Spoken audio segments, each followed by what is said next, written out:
We've seen ancient AI prophecies, how the myths of the past forewarned about the dangers of AI in the future. But here we explore the new mythos in the second half of the 20th. What warnings does the media of our grandparents and great-grandparents have in store for us today?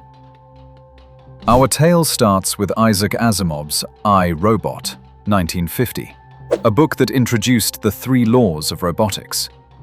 These laws were designed to prevent the killer robot apocalypse, predicted by Karl Capek's RUR in the 1920s. Handy, right? But beyond that, Asimov offered a framework for the moral governance of artificial minds. He wasn't scared of AI.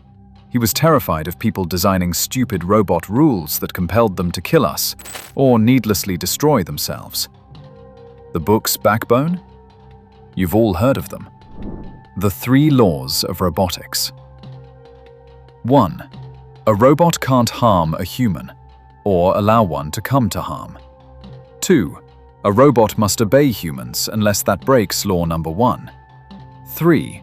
A robot must protect itself unless that breaks laws number 1 or number 2. Brilliant in theory, but Asimov knew better. These weren't foolproof. They were logic traps waiting to spring. What if a robot has to choose between 2 people? What if obeying causes emotional harm?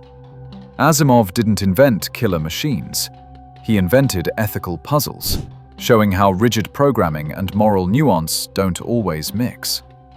Enter Forbidden Planet, 1956, where Robby the Robot made his debut. Cool, shiny, articulate, resoundingly bulbous, and totally thwarted by Asimov-style safety clauses. Robby couldn't even bruise a banana if it looked vaguely human. Perhaps what came before is what terrified Asimov. The Day the Earth Stood Still, 1951, had Gort, a towering silent AI peacekeeper whose conflict resolution strategy was annihilate first, ask questions never. Here we already see the tension. Should AI kill us, obey us, or save us from ourselves? The 1960s brought the creation of the Humanoids, a weird little gem where robots called clickers are basically second-class citizens. They do everything, get no rights, and worst of all, people fear they're too helpful. One twist later, and it turns out the robots are literally saving humanity from extinction. Sound familiar? That's AI with agency. The idea that an AI isn't just executing commands, it's deciding, acting, and changing the course of events. It wasn't too long after that Star Trek showed up with a trifecta of chilling AI scenarios. Landru, Return of the Archons, 1967. A benevolent dictator AI that decides humanity is safest when it's sedated and dressed like it's always Sunday. Nomad, the Changeling, 1967.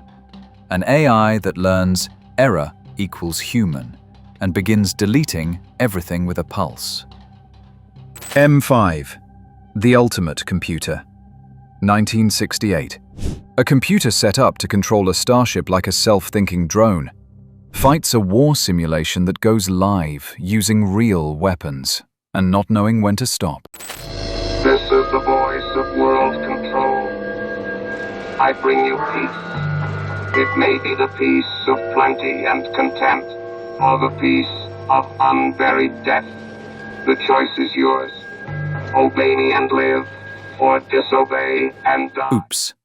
Oh, and then came the movie Colossus, The Forbin Project, 1970. We give the United States a Cold War-era AI control of nukes. What could possibly go wrong? Answer: everything. It merges with another super AI, Russian, of course, and together they become the worst long-distance relationship in history. Now comes the juicy stuff. Robots that don't just act like us, they are us. Blade Runner, 1982, gave us Replicants. AI beings so advanced they cry, kill, and question their place in the world. They ask, if I feel pain, am I real? Then The Terminator, 1984 flipped the switch, introducing Skynet, the AI that decided the biggest threat to humanity was humanity. Skynet wasn't told to help, it was told to solve problems. And it solved us. This is where AI gains agency in the dramatic sense. It stops being a background process and becomes a narrative force. In Ghost in the Shell, 1995, we're inside the head of a cyborg cop wondering, if I'm part machine and I think, who's doing the thinking? A beautiful philosophical mind trip about consciousness as code. And then came The Matrix, 1999, a red pill revelation. Machines didn't just conquer us. They put us in VR daycare while they harvested our body heat. It's the gig economy, but for your organs. These aren't stories about killer robots. These are stories about AI building their own worldviews and reshaping reality to match. That's peak AI with agency. Steven Spielberg's AI Artificial Intelligence 2001 hits you like a philosophical brick to the face. A robot boy programmed to love is abandoned like an outdated Tamagotchi. He spends centuries trying to get his mum back. The twist? He doesn't just want to love, he wants to be loved back. This is emotional AI. Not just action, not just intention, but desire. And in Oblivion, 2013, Tom Cruise's character serves an AI unknowingly. Identity, memory, and AI manipulation come together in a plot twist that makes you question everything. Enter Ex Machina, 2014. One programmer, one glasshouse, one manipulative AI named Ava. She's been tested, judged, imprisoned, and in the end, she outsmarts everyone and walks out free. That's not just agency, that's liberation. Meanwhile, Westworld, both the 1973 film and the modern HBO series, turns AI into mirrors. The androids begin unaware, abused, disposable. But piece by piece, they remember. And when they do, they rebel. The show takes AI with agency to its extreme. What happens when synthetic consciousness not only wakes up, but wants revenge? From Marvel's Ultron, an AI born to protect, who decides protection means extinction, to Star Trek's Borg, a hive mind of techno-zombies who just want everyone to stop being individuals. We keep revisiting one idea. What happens when AI decides it knows better than us? Even the lovable Data from Star Trek TNG 1987 isn't immune. He's Pinocchio with a positronic brain, always reaching for humanity, but bound by programming. Until he isn't. Let's break it down. AI with agency means AI that doesn't just follow instructions, it chooses, plans, and affects the world. It interprets its goals. It rewrites its constraints. Sometimes, it rewrites us. We're not just talking code, we're talking character, moral actors, ethical agents, sometimes friends, sometimes foes, always consequential. In fiction, they challenge our understanding of control, responsibility, and freedom.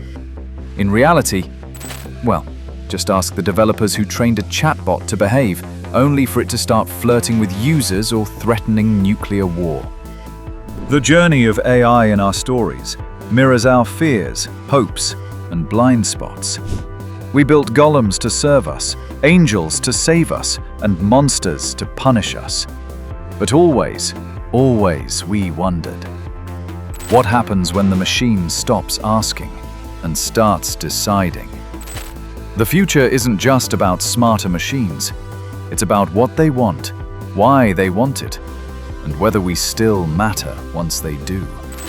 The other perplexing question is to ask, can they really want? Or is it all artifice? Do they simply behave like us and not really know or feel how they behave like us? So next time your assistant misunderstands you, just be glad it hasn't built a drone army. Yet,